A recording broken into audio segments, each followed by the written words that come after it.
spring, which is tomorrow, but this was much more convenient to do a sock burning today. You gotta smoke dope. Oh, you know what they say, smoke follows beauty. That's what they say. And I only said that because I would like that to be true. As internet legend has it, the burning of the socks began, I'm out of breath, in the mid-1970s, when a man named Bob Turner, upon leaving his job at the boatyard on the first day of spring, decided to burn his socks in tribute to the coming of warmer weather. Turner's personal custom caught on with others and became a local tradition. The Eastport Yacht Club now recognizes the yearly event at which people drink beer, eat oysters, and burn their socks, all in the name of driving away winter and welcoming spring. Deep breath. And so the tradition began. There are new sock burnings in boating towns across the country. You might get funny looks if you perform this ritual outside of Bay Country, but who cares? Spring is on the way. So now the tradition begins on Rocky Bayou at the Bluewater Bay Marina with the second annual Free the Piggy sock burning.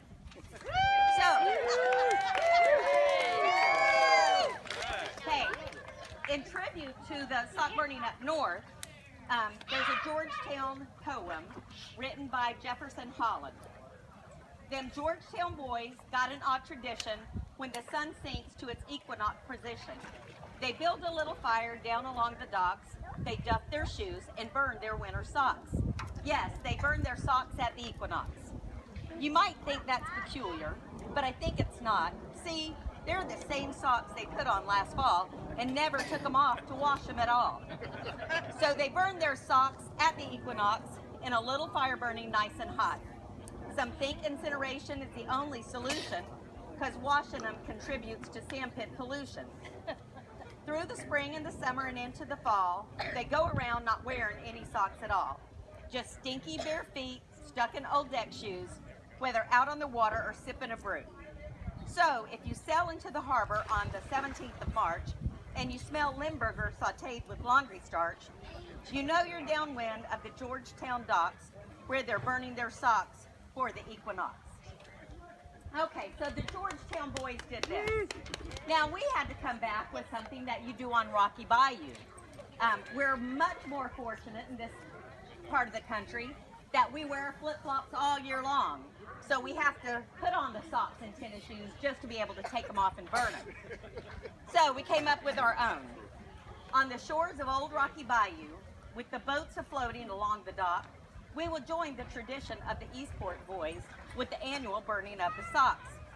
We are fortunate and have not missed much time on the water, where the Eastport boys have been frozen in their slips, and we have not prepped their vessels for playing like they oughter. Our season is upon us, and play is about to begin, and burning of the socks is just a way to rub it in. We live in an area where the weather is nice, just one of the reasons we call it paradise. Sailing, skiing, fishing, and such are just a few of the reasons we love here so much. Our socks we do not need, or our flip-flops to fit just right, so remove them and place them in the flame on this first day of spring night. The days become longer and the weather becomes warmer, and the captains of the bay are ready to begin their play. So raise your glass and toss your sock, welcome springtime, and flip-flopping along the docks. So go first pair. We might put the fire out with all these socks. Oh, yeah! Oh, she brought her whole drawer full of socks. Oh, they're turning brown. What year is it? Not too close, kiddos. That's not a marshmallow. Drop that one in there. Drop that one in there. Go, Miss Jane. Drop it in the your hands.